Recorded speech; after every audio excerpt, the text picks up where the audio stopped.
Terima kasih Engkau telah mengenal kami sepenuhnya dan mengasihi kami dengan tanpa syarat. Tuhan Yesus, kami datang ke hadapan-Mu. Selamatkanlah kami, ubahkan pikiran kami. Kami tidak ingin dibentuk dan dipaksa menjadi sesuatu oleh dunia. Kami ingin menjadi seperti yang Engkau kehendaki kami jadi, karena Engkau yang menciptakan kami. Tuhan Yesus, hal ini kami serahkan ke dalam tangan-Mu, kami ingin dibentuk, sehingga mulai hari ini tidak ada Tuhan lain, hanya Engkau yang nomor satu di dalam hidup kami. Engkaulah nomor satu. Sikap-Mu adalah yang terpenting, dan ini akan membantu kami memiliki keberanian untuk melakukan hal yang benar. Hanya di dalam nama-Mu kami berdoa. Amin. Saudara, hari ini kita akan berbicara tentang codependency personality disorder. Ini ya setelah obsesif kompulsif, codependency personality, daya rusaknya itu di dalam komunitas itu nggak terlalu besar, ya sekitar 3 atau 4, ya tetapi cukup nyebelin saudara. Tetapi daya rusak untuk diri orang yang mengidap kelainan ini cukup besar. Nah, dan ini akan dijelaskan di pengajaran ini, saudara. Oke, codependency personality adalah orang yang hanya bisa senang karena dia telah menyenangkan orang lain dan orang itu senang. Nah, begitu saudara, ya. Dan kadang-kadang dia bukan mengorbankan sebenarnya, mengabaikan diri sendiri. Ya, penyebabnya itu adalah masalah ketergantungan waktu kecil, waktu keluarga asal. Mungkin anak itu dipaksa untuk tidak mandiri, hanya bergantung kepada ibu atau bapak otoriter, seperti itu. Dan sistem keluarga yang kaku, aturan yang legalistik dan opresif. Nah, di sini mereka selalu dalam sisi gelap itu mereka berasa ada utang yang harus dibayar. Karena itu mereka ada butuh suatu kedamaian. Karena itu kedamaian yang mereka cari itu adalah dengan menyenangkan orang lain. Karakteristiknya adalah orang yang codependency itu dia tidak mampu untuk mengatakan tidak. Ya. Dia ada ketakutan obsesif untuk mengecewakan orang lain. Dia kadang-kadang berpenampilan yang super baik hati hanya agar orang lain bisa senang dan mengobati rasa damai dia. Tetapi sebenarnya di dalam itu ada kemarahan dan permusuhan yang belum diobati, yang masih terpendam. Untuk orang codependency, dia harus belajar mengatakan tidak. Dan dia harus menolak rasa bersalah palsu, yaitu ya utang, yang dia merasa sebagai utang. Dan orang codependency itu, dia rasa kalau orang sedih itu adalah tanggung jawab dia. Nah, dia harus belajar bahwa orang sedih itu menolak tanggung jawab atas perasaan orang lain. Dan dia harus belajar hidup dengan konflik yang belum terselesaikan. Ini adalah codependency. Oke, saya mulai pendahuluan. Hari ini kita akan mengeksplorasi sisi gelap codependency dan membandingkannya dengan masalah kontrol, yaitu OCPD, Obsessive Compulsive Personality Disorder. Sementara OCPD memiliki kecenderungan untuk mengendalikan orang lain, situasi, codependency mencerminkan dinamika yang berlawanan, yaitu menjadi objek kendali orang lain. Codependency terwujud ketika harga diri menjadi tergantung pada validasi eksternal, persetujuan manusia, atau penyelesaian masalah orang lain. Hal ini seringkali mengarah pada pengabaian diri, karena kebutuhan, minat, dan nilai pribadi dikesampingkan untuk memprioritaskan kebahagiaan, emosi, atau keinginan orang lain. Orang yang codependency mungkin merasa bertanggung jawab atas kebahagiaan orang lain dan takut ditolak atau marah, yang membentuk pilihan dan perilaku mereka ini. Hubungan jadi toksik, saudara, jadi tidak seimbang, bahkan cenderung ekstrim. Ya, dengan harga diri dia yang terikat untuk memperbaiki atau menyenangkan orang lain. Saudara, pada akhirnya codependency mengganggu kebebasan pribadi. Ya, otonomi pribadi. Yang mengarah dia akan berkurang lingkaran sosial dan identitas dia pun terganggu. Mengenali pola-pola ini adalah kunci untuk menumbuhkan batasan atau kesadaran diri yang lebih sehat. Kali ini akan menekankan bahaya kodependensi, khususnya dampaknya pada hubungan dan kesadaran diri. Sumber daya pemulihan menyediakan alat untuk mengenali pola-pola yang berbahaya, seperti pemikiran yang buruk, pola pikir yang mengarah pada dinamika hubungan yang tidak sehat. Saudara, orang yang kodependensi terwujud dalam berbagai cara, mulai dari mencari persetujuan hingga mengabaikan kebutuhan diri sendiri demi orang lain. Jadi sisi gelap kodependensi ini munculnya seringkali berakar pada keluarga asal ya, waktu masa kecil ya. Pengalaman awal, khususnya perilaku yang mengendalikan dari orang tua dan figur otoritas, sehingga membentuk pola ketergantungan emosional yang terbawa hingga dewasa. Sering waktu, individu mungkin berjuang dengan batasan, memprioritaskan emosi dan validasi orang lain daripada kesejahteraan mereka sendiri.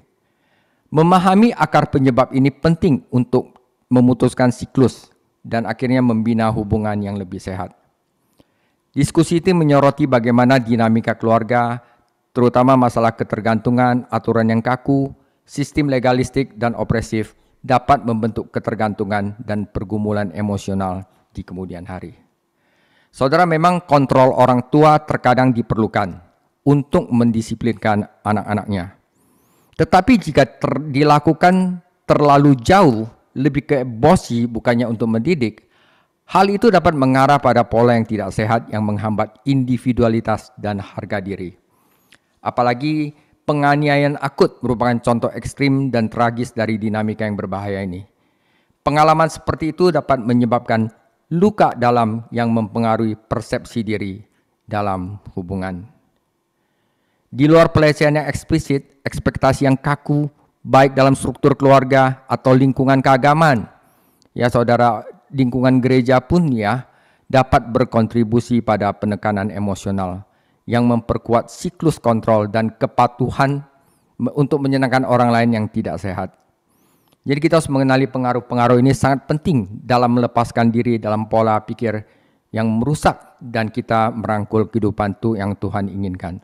Yang berakar bukan pada persetujuan orang lain, bukan pada validasi orang lain, bukan dengan identitas yang kita tidak tahu, tetapi pada martabat penyembuhan dan kebebasan pribadi. Kita juga akan menyoroti bagaimana kodependensi seringkali berasal dari kebutuhan untuk menjaga kedamaian di lingkungan yang kacau. Ya, tapi damainya bukan damai dari Tuhan, tapi damai dari dunia. Baik dalam konflik keluarga, lingkungan sosial yang tidak stabil, atau masalah masyarakat yang lebih luas. Meskipun keinginan untuk memulihkan ketertiban atau damai dapat dimengerti, kedamaian yang sejati itu harus berada di tangan Tuhan. Ya, bukan asal damai aja gitu, ya, tapi damai yang transformatif. Ya, di sini perlu pengakuan dan pengampunan. Saudara, karakteristik utama dari kodependensi. Orang yang suka menyenangkan orang lain dan dia senang kalau orang lain disenangkan, itu ketidakmampuan untuk mengatakan tidak. Nggak enak dia katakan tidak. Dia akan merasa tertekan untuk memenuhi harapan orang lain dengan mengorbankan kesejahteraan diri sendiri. Dia ketakutan mengecewakan orang lain, yang mengarah pada keinginan untuk menyenangkan orang lain dan pengorbanan diri yang berlebihan. Dia kadang-kadang kalau orang ada masalah, dia mau tampil sebagai pahlawan yang seakan-akan dia bisa menyelesaikan masalah orang lain dan dia senang itu. Jadi dia akan kadang-kadang berpenampilan baik hati atau menjadi pahlawan, menganggap peran sebagai penyelamat, dan dia bertanggung jawab atas penderitaan orang lain. Kemarahan dan dendam yang ditekan berasal dari pengkondisian awal, saudara. Dari kecil itu dia suruh, tergantung, nggak boleh ngomong, gini, legalistik. Di mana ekspresi emosional itu tidak dilepaskan dan tidak dianjurkan. Jadi membebaskan diri dari ketergantungan melibatkan pengenalan dalam dinamika yang tidak sehat ini. Dan kita harus selaraskan kembali dengan rencana Tuhan Yesus untuk kemerdekaan pribadi dan harga diri kita. Saudara, kita baca beberapa ayat pendukung. tentang kalau Tuhan Yesus itu berencana di dalam hidup kita, kita pasti dibuat merdeka. Tidak terikat sama, kalau saya bisa ngomong, berhala-berhala itu ya. Saudara, Galatia 5 ayat 13. Saudara-saudara, memang kamu telah dipanggil untuk merdeka. Tetapi janganlah kamu mempergunakan kemerdekaan itu sebagai kesempatan untuk kehidupan dalam dosa, melainkan layanilah seorang akan yang lain dalam kasih. Yohanes 3:32, kamu akan mengetahui kebenaran dan kebenaran itu akan memerdekakan kamu. Dari mana? Dari sisi gelap, saudara. Sebab Tuhan adalah roh, dan di mana ada roh Allah, di situ ada kemerdekaan. Yohanes 8 ayat 36, jadi apabila anak itu memerdekakan kamu, kamu pun benar-benar merdeka. Yesaya 61 ayat 1, roh Tuhan Allah ada padaku, oleh karena Tuhan telah mengurapi aku. Ia telah mengutus aku untuk menyampaikan kabar baik kepada orang-orang sengsara dan merawat orang-orang yang remuk hati, untuk memberitakan pembebasan kepada orang-orang tawanan dan kepada orang-orang yang terkurung kelepasan dari penjara. Roma 6 ayat 18, kamu telah dimerdekakan dari dosa dan menjadi hamba kebenaran. Roma 8 ayat 2, roh yang memberi hidup telah memerdekakan kamu dalam Kristus dari hukum dosa dan hukum maut.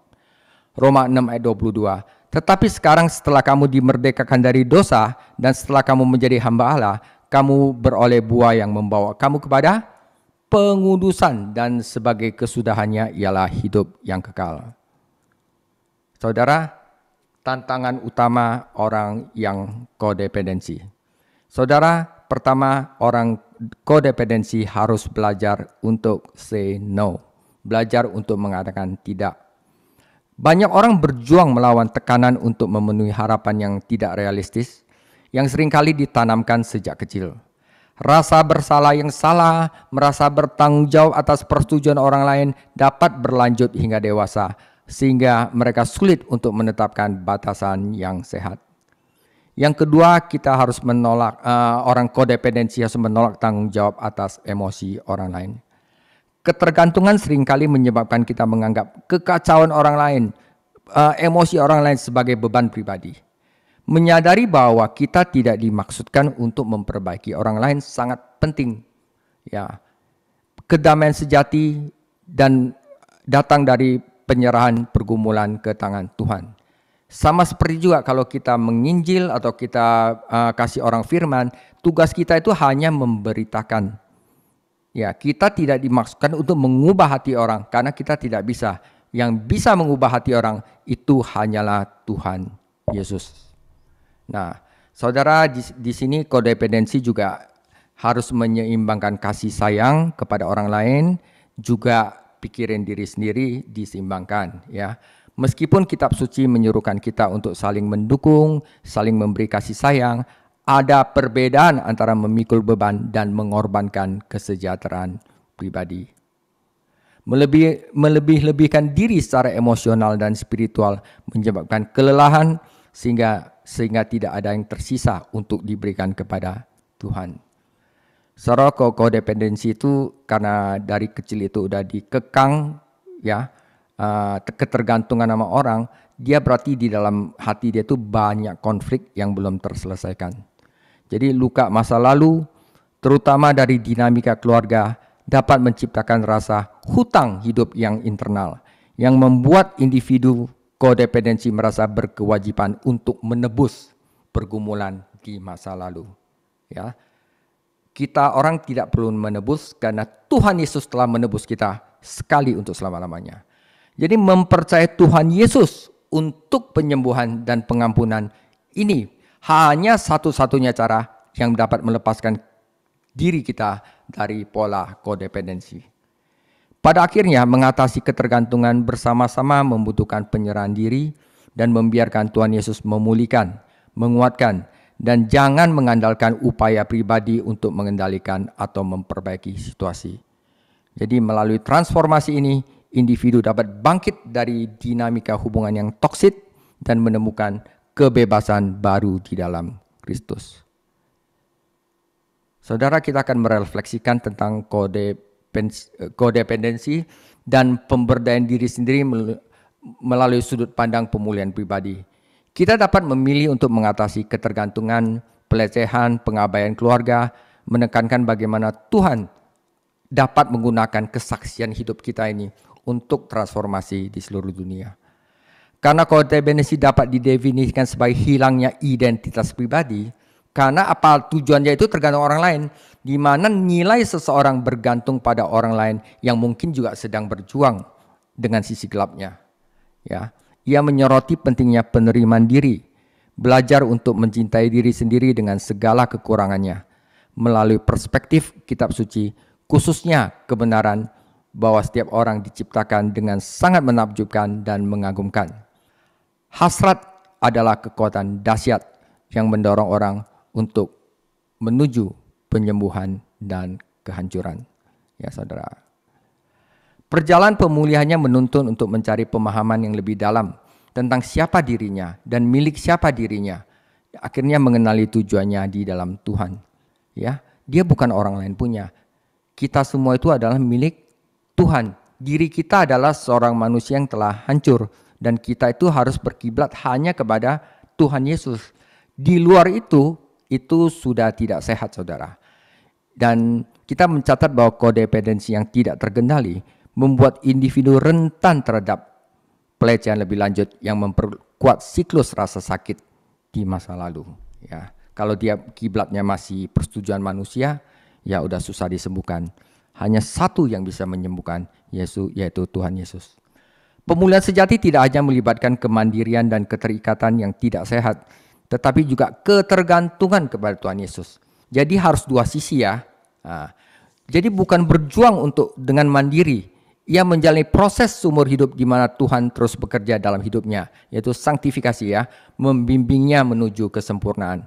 Pemulihan ini tidak terjadi seketika, tetapi merupakan pengalaman pertumbuhan, penyerahan, dan pemberdayaan manusia yang berkelanjutan. Ya. Saudara, saya gambarkan kepiting dalam tong. Kita dapat merenungkan bagaimana kodependensi mengakar dalam budaya penjara, saudara. Di mana individu harus bergantung kepada orang lain dengan cara yang tidak sehat. Ia membandingkannya dengan kepiting di dalam tong, di mana setiap orang mencoba melarikan diri, tetapi seringkali dengan mengorbankan orang lain. Meskipun penahanan adalah realitas fisik, tetapi secara spiritual, orang yang kodependensi adalah orang yang ada di dalam penjara.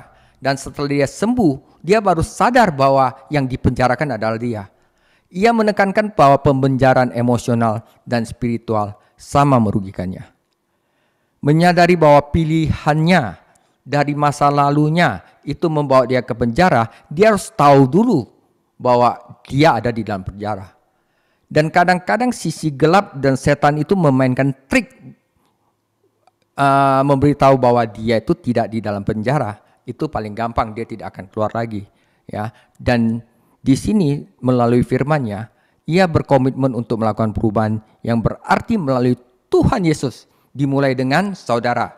Ingat ya, kalau kita mau berubah, nomor satu itu harus mengakui. Ya Tuhan Yesus, saya kenapa tidak bisa berkata tidak kepada orang lainnya? Harusnya hanya kepadamu sajalah. Saya nggak bisa Tuhan Yesus, tapi saya mau hidup kekal. Saya mau hidup berada di dalam kehendak-Mu. Tuhan Yesus, ubah saya. Kalau udah mengaku ketidakberdayanya atas kecanduan ini, ketergantungan ini dan perilaku merusak ini, kita itu adalah step awal untuk sembuh. Daripada kita menyalahkan orang lain, ya kita berpaling dalam tanggung jawab ini, saudara. Kita memang begitu, ngaku. Nah, kodependensi harus menolak lingkungan yang beracun, saudara. Memilih untuk menggunakan waktunya, percaya kepada firman Tuhan yang merupakan satu-satunya batu loncatan untuk pertumbuhan pribadi. Ia harus membenamkan dirinya dalam kitab suci, saudara. Bukan hanya kodependensi, semua sisi gelap itu harus membenamkan dirinya dalam kitab suci. Menyadari bahwa pemulihan sejati bukan hanya tentang menghindari penahanan emosional itu, tetapi dengan mengejar terang, tujuan, dan kebebasan di dalam Yesus Kristus. Memang kodependensi dapat menerima saran dari rekan-rekan dokter, psikolog, sebagai alat transformasi, tetapi menekankan penyembuhan yang langgeng, yang permanen, itu datang dari hubungannya dengan Tuhan Yesus yang selalu ada, yang secara aktif menjangkau umat manusia. Pembahasan ini menekankan pentingnya ketergantungan kepada Yesus Kristus, yang kontras dengan ketergantungan bersama yang tidak sehat dalam hubungan manusia. Kemerdekaan sejati datang dari berserah kepada Tuhan Yesus daripada bergantung pada validasi eksternal atau upaya untuk memperbaiki orang lain, saudara. Ingat ya, memperbaiki orang lain itu bukan tugas kita. Kita hanya bisa memberitahu dia. Selama kita mencoba untuk memperbaiki orang lain, maka hati Anda dan hati orang itu mulai renggang. Ya. Untuk pemulihan, ya, poin-poin penting kita harus belajar ketergantungan bersama Kristus. Daripada ketergantungan yang tidak sehat kepada orang lain, orang percaya harus menemukan kekuatan dalam bergantung sepenuhnya pada Tuhan. Sambil kita rangkul tujuan kita apa sih di dalam Dia. Kita harus merdeka di dalam Kristus. Kita tidak ada didikte lagi oleh dunia, saudara. Oh, kalau kamu nggak begitu, saya nggak jadi musuh lah sama kamu. Itu saya gini. Wah, dia kan sedih lagi, akhirnya terikat lagi. Nah, kita ngerti bahwa orang di dalam Kristus itu tidak bisa diracuni oleh dunia lagi. Ya, kebebasan di Kristus, mengampuni orang lain, melepaskan rasa bersalah yang salah, dan melepaskan kendali, menuntun pemulihan rohani yang sejati. Saudara, orang yang masih suka mengontrol itu adalah orang yang masih ada ketakutan di dalam dirinya. Belajar untuk melepaskan kendali, kamu akan merdeka. Ya, sebagaimana diuraikan dalam kitab suci. Dan akhirnya kita harus belajar untuk transformasi pengudusan. Pemulihan mencerminkan pengudusan di mana individu bertumbuh menjadi serupa dengan Kristus sambil tetap menjadi diri mereka sendiri yang otentik. Saudara, pengendalian diri dan dikendalikan orang lain. Ketergantungan bersama dapat mencerminkan kecenderungan untuk mengendalikan, menggeser peran relasional tetapi tetap menciptakan ketergantungan. Saudara, menyerah kepada Roh Kudus menumbuhkan pengendalian diri yang sejati. Saudara, batasan pelayanannya, ya. Ketika kita bantu orang lain, saudara, kita kan pelayanan semua ya. Ketika kita bantu orang lain, penting untuk menyadari bahwa perubahan, transformasi datang dari Tuhan. Bukan dari upaya kita. Pelayanan yang sehat menghindari keterikatan yang tidak sehat dan upaya untuk memperbaiki orang lain. Ya, itu sebenarnya orang yang pengen memperbaiki orang lain itu juga sebenarnya udah ada sisi gelap, saudara. Nah, pada akhirnya topik akan mendorong refleksi mendalam tentang hubungan batasan, penyerahan diri secara rohani, dan mempercayai bahwa hanya Tuhan Yesus. Ingat ya saudara, hanya Tuhan Yesus yang dapat membawa penyembuhan dan kemenangan kekal. Saudara, kita akan membahas pergumulan yang mendalam. Kodependensi itu orang yang bergumul, ya, akan rasa takut, orang nggak setuju. Wah, dia takut gitu saudara. Dan bagaimana hal itu dapat mengendalikan kehidupan seseorang. Ini mencerminkan di pola di mana individu, bagaimana mereka bicara, bagaimana mereka berpakaian, bagaimana mereka makan, bertindak. Saya sopan nggak ya? Jadi udah ada takut kan, orang lain nggak senang. Ya, bukan jadi diri sendiri. Semuanya itu ditentukan oleh kebutuhan orang lain, ditentukan oleh kebutuhan akan persetujuan eksternal. Jadi dari masa kanak-kanak hingga dewasa, rasa takut ini telah menyebabkan tindakan yang disesalkan, yang manipulatif, dan akhirnya orang itu kehilangan identitas yang luar biasa. Ya. Kecanduan akan persetujuan sebagai salah satu penghancur kebahagiaan terbesar, saudara. Ya. Ketika seorang terus-menerus mencari validasi dari orang lain, mereka berisiko kehilangan kehidupan yang Tuhan maksudkan untuk mereka, beserta karunia dan tujuan unik mereka. Ya, kepuasan sejati datang dari kita melepaskan diri dari keinginan untuk menyenangkan orang lain dan merangkul panggilan yang Tuhan suka seseorang daripada hidup di bawah beban masyarakat dan relasional. Ya saudara, kalau kalian punya, kita punya keinginan hanya untuk orang itu, tidak ada sisa lagi yang Anda berikan kepada yang benar, apalagi kepada Tuhan.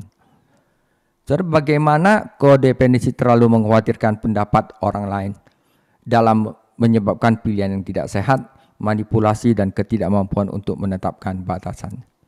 Ketika rasa takut ini mendominasi kehidupan seseorang, ya, hal itu membuka pintu bagi orang-orang gila.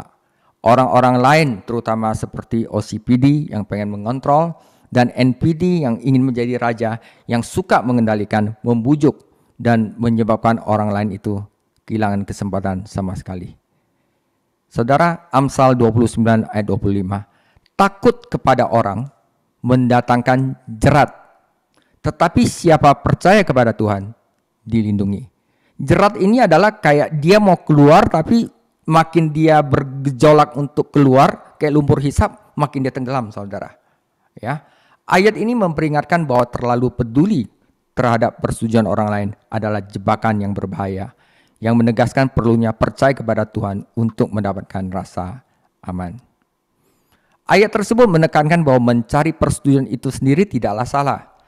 Hubungan yang alami melibatkan beberapa penegasan, ya. Namun membiarkan keinginan itu mendapatkan persetujuan dengan mendikte kehidupan seseorang yang mengarah untuk keinginan menyenangkan orang lain, itu dapat mengakibatkan pengabaian diri sendiri. Jadi mungkin ini bukan hal yang total, tetapi hal pertama yang dapat diambil mungkin keseimbangan. Ia mendorong pertimbangan orang lain, tetapi dia juga jangan mengorbankan integritas pribadi dan tujuan rohani. Saudara, Alkitab itu menyediakan bimbingan yang jelas tentang mengenali perangkap dan cara menghindarinya. Memastikan setiap orang hidup sesuai rencana Allah, bukan dari persetujuan manusia, bukan dari tekanan dari dunia ini, saudara. Jadi, saudara, 5 perangkap kodependensi. Topik ini membahas 5 alasan mengapa mencoba menyenangkan semua orang merupakan perangkap yang akan menghambat pertumbuhan rohani. Saudara, jika Anda kodependensi mencoba menyenangkan semua orang, hal itu menyebabkan Anda kehilangan tujuan Tuhan. Ketika Anda fokus pada pemenuh harapan orang lain, Anda mengabaikan tujuan unik yang Tuhan miliki bagi hidup Anda.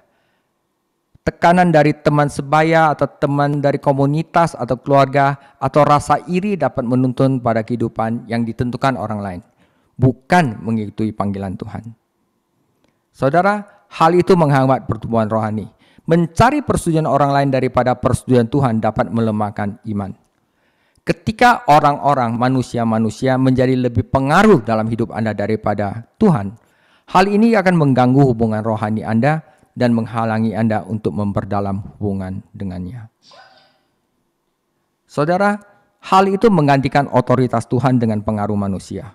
Memberikan kendali atas hidup Anda kepada orang lain, bukannya percaya pada Tuhan Yesus, mengarah pada prioritas yang salah. Yohanes 5 memperingatkan agar kita tidak mencari pujian dari orang lain, tetapi kita harus mencari peneguhan dari Tuhan yang Maha Kuasa. Saudara, perangkap kodependensi lainnya adalah hal itu menemukan rasa takut ditolak, saudara.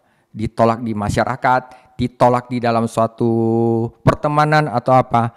Nggak usah takut, Anda hanya perlu takut juga jika Anda ditolak oleh Tuhan. Gitu ya. Jadi Amsal 29:25 menyoroti bahwa takut akan pendapat manusia dapat melumpuhkan iman, saudara. Ketika takut mendikte keputusan, kemajuan rohani yang melambat, yang mengarah pada nanti Anda akan kompromi pada iman. Ya, karena Anda menyenangkan orang lain. Saudara, itu mengganggu identitas pribadi. Hidup untuk menyenangkan orang lain mengakibatkan hilangnya pandangan tentang siapa Tuhan yang menciptakan Anda. Bukannya memenuhi rencana Tuhan, individu itu berisiko menjadi cerminan harapan eksternal, bukannya merangkul panggilan sejati mereka. Saudara, kodependensi mendorong untuk menempatkan tujuan Tuhan. Ya, kita orang kodependensi harus mendorong untuk menempatkan tujuan Tuhan, firman Tuhan di atas tekanan masyarakat. Menumbuhkan iman yang lebih kuat dan melepaskan diri dari kecanduan persetujuan yang menghalangi individu untuk hidup sepenuhnya di dalam Kristus.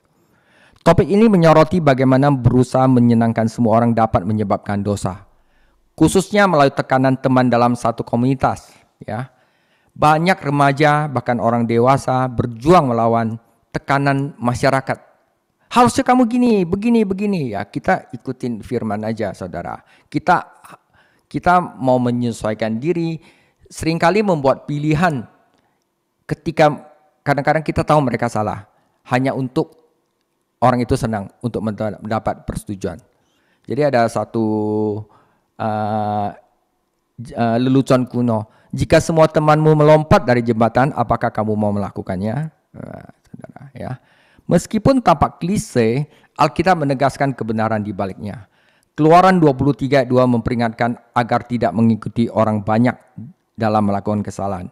Ini mengingatkan bahwa orang di dalam Tuhan percaya bahwa bahkan mereka yang mengasihi Tuhan dapat jatuh ke dalam pola yang merusak ketika dipengaruhi oleh orang lain.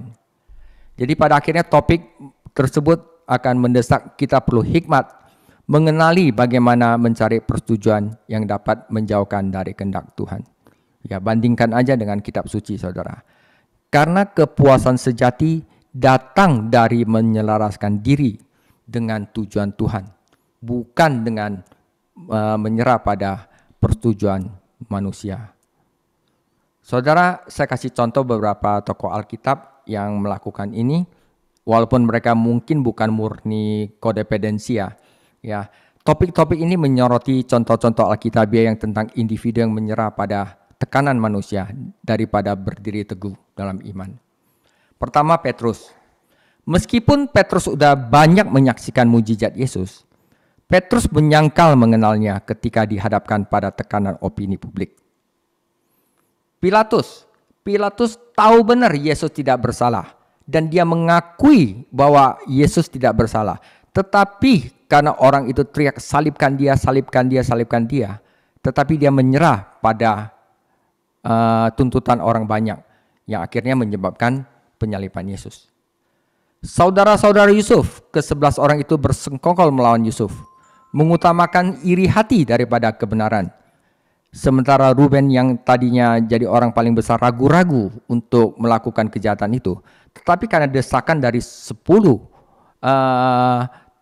saudara-saudara yang akhirnya menurut. Saudara, ke-12 pengintai. 10 pengintai meyakinkan seluruh bangsa untuk menolak janji Tuhan karena takut orang-orang itu seperti raksasa. Ya, yang akhirnya satu Israel itu menjauh dari jalan Tuhan. Nah, Raja Saul mengabaikan perintah Tuhan untuk melenyapkan penyembah berhala, mengakui bahwa kegagalannya berasal dari lebih memperdulikan persetujuan orang lain daripada ketaatannya kepada Tuhan. Jadi kalau pemimpin kodependensi itu bahaya. Dia itu bukan berdasarkan Tuhan lagi, tapi berdasarkan apakah banyak orang yang setuju. Ya, contoh-contoh itu menekankan bahaya mencari persetujuan dengan mengorbankan kebenaran, mendesak orang percaya untuk memeriksa hidup mereka dan bertanya, dalam hal apa saya menuruti harapan orang itu dan bukannya percaya kepada Tuhan yang jelas-jelas adalah sesuatu yang sangat bisa dipercaya. Jadi Amsal 1 ayat 10 menegaskan pentingnya menolak pengaruh negatif dari orang. Nggak usah takut, saudara, dan tetap setia kepada tuntutan ilahi, yaitu firman Tuhan. Saudara, dengan kita bercoba untuk mendapat persetujuan manusia, akhirnya kita ujung-ujungnya munafik, saudara. Jadi kita menyoroti bagaimana berusaha menyenangkan semua orang berujung pada kemunafikan, yang menyebabkan orang-orang memakai topeng dan beradaptasi dengan lingkungan yang berbeda untuk mendapatkan persetujuan. Siklus yang melelahkan ini mencegah individu untuk menerima, sebenarnya gua itu sebenarnya apa sih, untuk menerima jati diri mereka sebenarnya. Yesus memperingatkan tentang hal ini dalam Lukas 16 ayat 15, mengingatkan kita bahwa sementara orang mungkin fokus pada penampilan, Tuhan melihat hati. Ketakutan akan ketidaksetujuan dapat mendorong individu untuk mengorbankan kebenaran, memilih penerimaan sosial daripada yang asli yang mana. Jadi hal terpenting, saudara, ingat, integritas lebih penting dari popularitas. Kebebasan sejati datang ketika individu umat Tuhan mencari persetujuan dari Tuhan daripada pujian manusia. Saudara, saya akan tutup dan ada refleksi di bawah. 2 Korintus 10 ayat 18. Sebab bukan orang yang memuji diri yang tahan uji, melainkan orang yang dipuji Tuhan. Jadi 2 Korintus 10 ayat 18 menegaskan hal ini dengan menyatakan bahwa satu-satunya obat, satu-satunya persetujuan yang penting bukan persetujuan manusia, tetapi persetujuan Tuhan. Topik ini mendorong orang percaya untuk menerima hanya firman Tuhan saja sebagai pedoman, menyelaraskan nilai-nilai batin mereka dengan tindakan lahiriah mereka, menghentikan siklus untuk menyenangkan orang lain dan berdiri teguh di dalam iman. Kalau firman Tuhan dan roh Tuhan yang bekerja, sisi gelap orang itu akan dikuduskan, ya, akan berubah. Sudah pasti, saudara. Nah, sebagai refleksi, saudara, nanti ketika Anda sampai di surga, Tuhan itu tidak akan berkata, apakah Anda populer? Tuhan tidak akan berkata, apakah Anda bisa membuat semua orang bahagia? Dia tidak akan berkata, apakah Anda menjadi apa yang orang lain inginkan? Apakah Anda menjadi yang aku ciptakan? Atau apakah Anda pergi dan menjalani hidup Anda untuk apa yang Papa kamu inginkan? Atau apa yang diinginkan orang lain? Tetapi apakah Anda memenuhi tujuan aku yang menciptakan Anda? Alkitab mengatakan ini, jangan biarkan dunia di sekitar Anda menekan Anda dalam cetakannya sendiri. Itu menyenangkan orang lain, saudara. Tetapi biarkanlah Tuhan membentuk kembali Anda dari dalam, metamorfosis. Itulah dengan mempelajari kebenaran-kebenaran ini yang akan membebaskan Anda. Ya, saudara. Nah, Tuhan tidak menempatkan Anda di bumi untuk memenuhi tujuan orang lain. Tuhan menempatkan Anda di bumi untuk memenuhi rencana Tuhan bagi Anda. Rencana Tuhan itu bagi Anda itu baik, memenuhi semua rasa puas Anda, tuntutan Anda, dan bergerak menuju tujuan kedewasaan sejati. Nah, saudara, ada 5 kebenaran ini akan membebaskan Anda, dan jika Anda membiarkan ini tertanam dalam ingatan Anda, kebenaran ini akan membimbing Anda dan akan mencegah Anda dikendalikan oleh orang-orang gila yang ingin mendorong Anda ke dalam cetakan mereka. Apakah Anda memiliki integritas? Apakah Anda akan memiliki keberanian? Apakah Anda akan berdiri dan menjadi seperti Tuhan ciptakan bagi Anda dan mengatakan apa yang Anda tahu adalah hal yang benar? Ini adalah 5 kebenaran ini untuk membantu kita lepas dari mau persetujuan orang lain, ya. Jadi mari kita tinjau kebenaran-kebenaran ini. Nomor 1, saudara, Tuhan pun tidak bisa menyenangkan semua orang. Kita perlu mengingat ini. Jadi kita tidak perlu menyenangkan semua orang. Tuhan pun tidak dapat menyenangkan semua orang. Yang kedua, saya tidak membutuhkan persetujuan siapapun untuk menjadi bahagia. Itu adalah pilihan. Yang ketiga, apa yang tampaknya penting sekarang, apa yang Anda pikirkan tentang saya, tidak akan menjadi masalah ketika saya sampai di surga. Saudara, ingat, saya hanya perlu menyenangkan satu orang yang membuat hidup kita ini jadi sangat sederhana. Tuhan Yesus. Tuhan membentuk saya untuk menjadi diri saya sendiri yang Tuhan peruntukkan untuk kita, bukan untuk menjadi orang lain. Ya. Nah, saudara, sekarang hanya ada satu orang di alam semesta yang mengenal Anda sepenuhnya, yang menerima Anda tanpa syarat dan mengetahui tujuan Anda diciptakan, yaitu Yesus Kristus. Jadi Anda perlu mengenalnya dan pastikan bahwa pendapatnya tentang Anda itu jauh lebih penting daripada persetujuan manusia. Itu aja tentang kodependensi, saudara. Tuhan Yesus memberkati. Minggu depan kita akan belajar narcissistic personality disorder.